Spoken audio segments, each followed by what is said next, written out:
Hello, Kris, Gethin here, and you are listening to the Knowledge and Mileage podcast.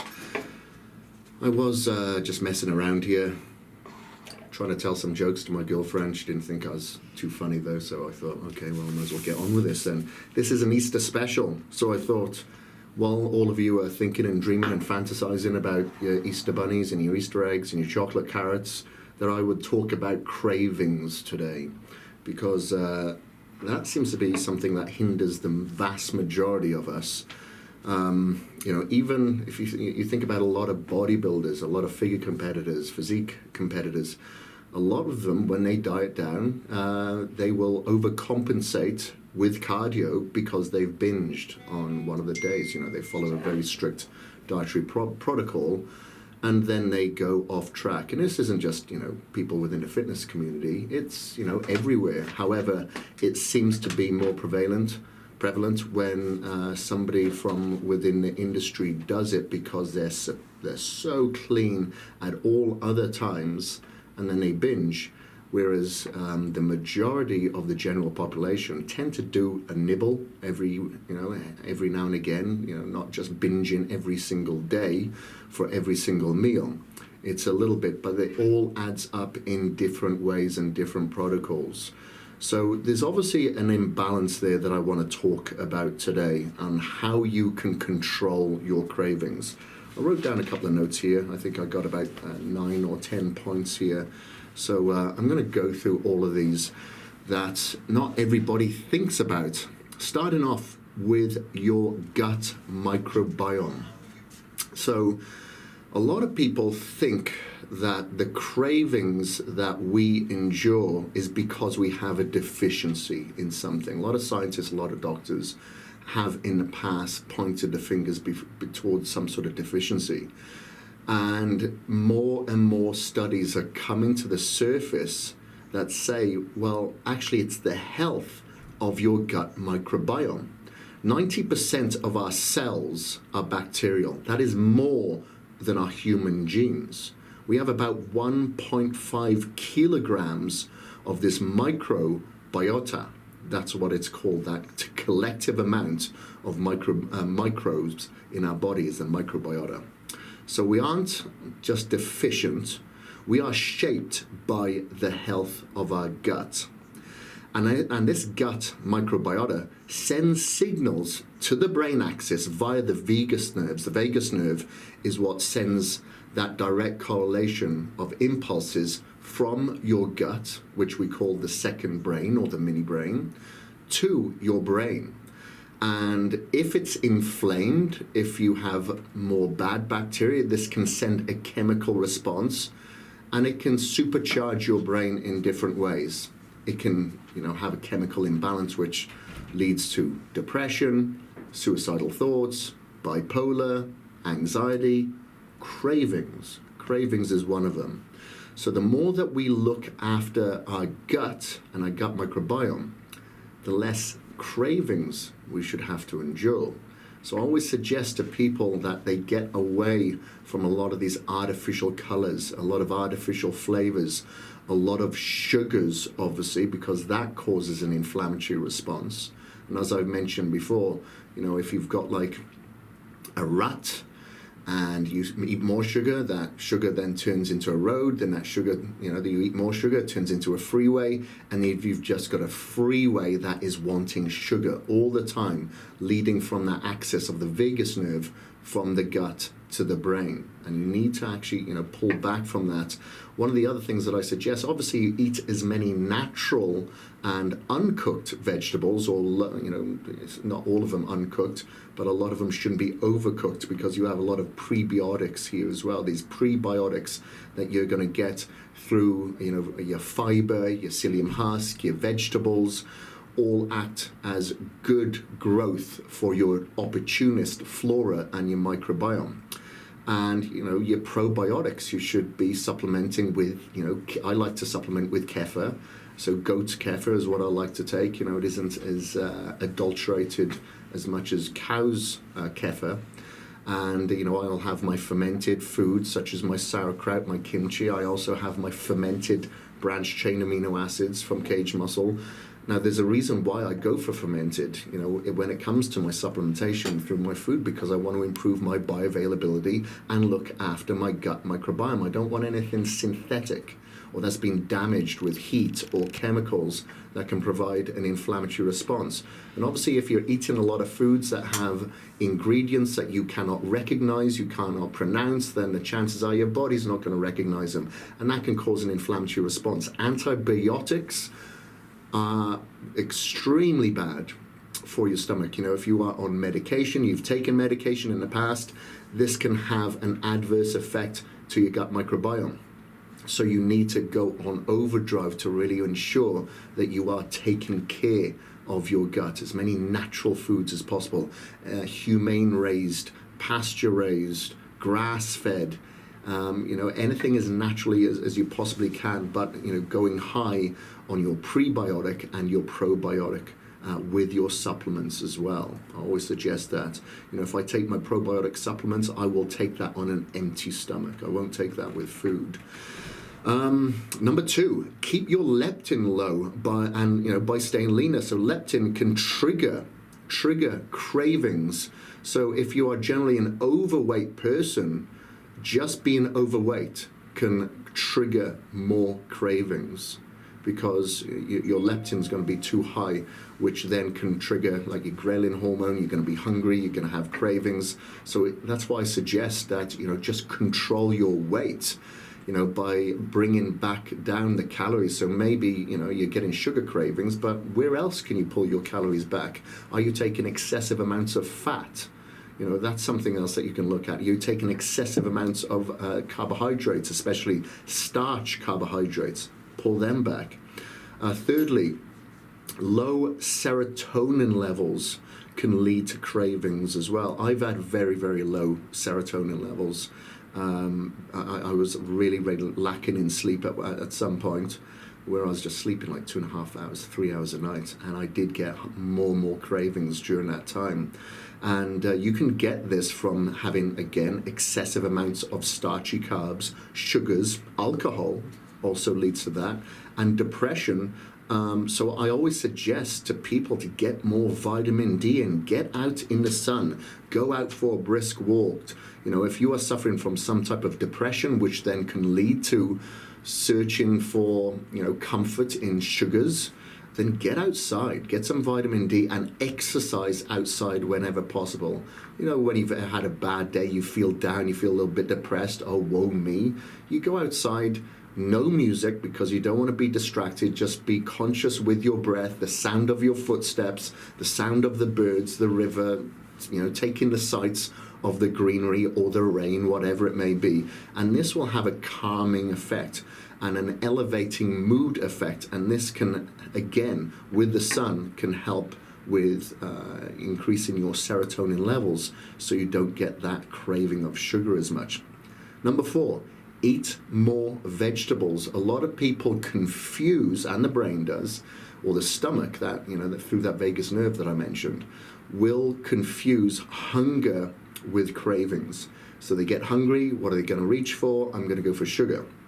If you can control your hunger by taking in more volume in your stomach without excessive amounts of calories, and by providing not only macronutrients but micronutrients, then that is going to help as well, because to a certain degree your body does go through deficiencies, and then with that it craves whatever it's deficient in. But a lot of the time it will get that mixed up and then crave for sugars, and you get it mixed up, and then you're left in a bad place.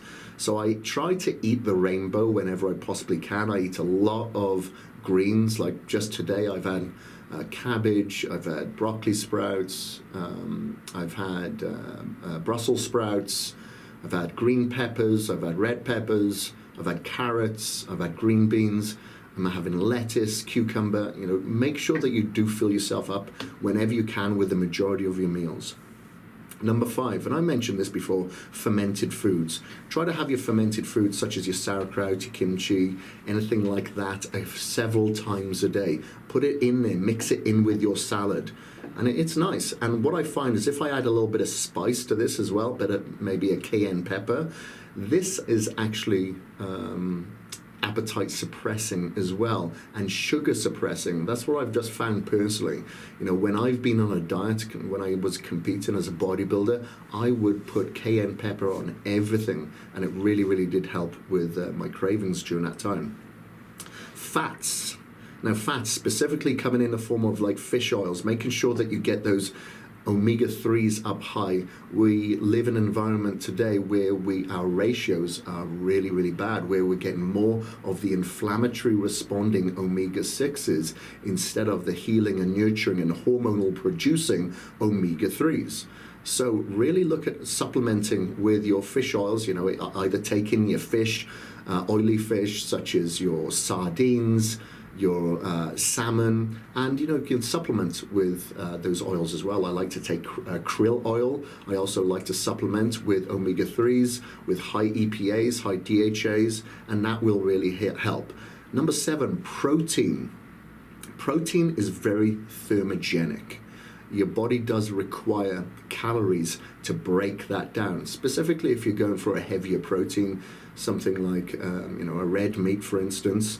This has a thermogenic effect, and that's why generally to help curb your cravings, I would suggest that you take protein in with all of your meals. Of course, if you're an active athlete, you should be anyway, and you should be having protein for your eye, your cell rejuvenation, your skin, your hair. However, it can really help with those sugar cravings and help subconsciously burn off calories by having high protein because of that thermogenesis effect that it'll have on you. And meal frequency. If you want to control those blood sugar levels and stop them from crashing all the time, try going for meal frequency, and that can really help prevent those crashes, those drops. And then when you want that crash to come back up as soon as possible, generally people will reach for sugar-laden liquids such as soda or candy or anything of the sort. So meal frequency is what I suggest there. Number 8, I'm going to go into supplements now, and this is going to be number 1, fluid. So right here, as I'm talking to you right now, I have, can you hear that? My HydroCharge with me. So I drink probably about 1.5 gallons of this at least, depending how much I'm sweating, every single day. So HydroCharge has your key electrolytes in it. It also has a spectra blend of antioxidants. This is from Cage Muscle, my brand. So this may sound like a plug, but it's not. I'm really, you can read all the reviews. Do that, read all the reviews. Don't just take it from me. But if you are hydrated all day, so you're going to have a little bit more volume in your body, you're going to have antioxidants that beat down that free radical damage, you're going to have the electrolytes in there to allow for hydration and muscular function. And it's naturally flavored, which has a beautiful taste to it. Don't just take my word for it, just check out the reviews. But every single flavor, the fruit punch, the orange mango, the apple limeade, are beautiful flavors. Now, if you are craving and you are drinking that all the time, it really does help not only quench your thirst, but quench your cravings, especially if you have ice in it. In the evening, when I normally have my worst of cravings, I will have a can of sparkling water, just plain sparkling water. You can have the flavored as long as it's naturally flavored. And I will put HydroCharge in there with ice. And that is beautiful, really, really nice. And that will fill me up, and that will quash some of those cravings. Number 2, Clean Burn. Clean Burn is the fat burner that I have, that I'm using right now as I get ready for some shoots. I've used that in the 4 Weeks to Shred video series, my 8-week hardcore video trainer, and again, check out the reviews, see what other people are doing, how they've used it, and what results they've got. Obviously with their diet, with their training programs, but there are ingredients in Clean Burn such as the Gymnema sylvestre, which in India stands for sugar destroyer. So that will help with those cravings. It'll help nullify those cravings. You have chromate, which is a patented form of chromium, which helps stabilize those blood sugar levels. Okay, so remember, we're always trying to stabilize these sugar drops whenever possible. You also have carnopure in there, which will help shuttle fat into the mitochondria to be utilized as energy. There's several key ingredients, but the one things that I just wanted to make mention of is the chromate and the gymnema sylvestre to really help with those cravings. And thirdly was the Capsimax, because Capsimax again raises the body core temperature, increases thermogenesis for you to burn calories, but I'm mainly focusing on cravings here now. And lastly, casein. So the casein from cage muscle mixes very, very thick. When we created this, I wanted to ensure that we had the thickest casein on the market. Prior to this, I was actually having my casein shipped from another country, and I'll shout this guy out, Nick Jones, my friend in Australia. He has a company called Gentech, and I used to take that casein and I would pay for shipping all the time because it mixed the thickest, and that's what I wanted at night. Something that felt like a dessert, because I'd mix it in a bowl with either some cashew milk or with some water, and maybe I'd have some nuts or seeds or fruit in there, dependent if I was on a diet or not. At the moment I'm on a diet, so none of that. I just have the casein straight. So I will have either the chocolate or the vanilla. At the moment I'm going through a phase where I'm liking a half a scoop of vanilla and half a scoop of chocolate to give me that creamy sort of milky chocolate. And I have that in the evening before I go to bed with my sparkling hydrocharge, and that really helps with my evening cravings. If I do have any cravings during the day, maybe on a weekend, I'll have that as one of my meals during the day as well. Number 9, or was this 10 now? 10. Exercise more to burn more. Now, you may know that I do cardio pretty much, well, I do it every single day, but I pretty much do it twice a day. Whether I'm building muscle, whether I'm on a burning fat, if I'm getting ready for an Ironman or ultra marathon, whatever it may be, I am doing cardio twice a day. This gives me a justification to take in more calories, clean calories that is. So if I'm able to take in more calories and utilize and synthesize that protein and the carbohydrates and the fats, I am being fuller pretty much all the time, because I'm able to eat more, and I stay satisfied. At the moment, I'm currently fasting. I started fasting as of Monday, and I find, weirdly enough, that really helps with my cravings as well. I go through autophagy, obviously it's cleaning my cell.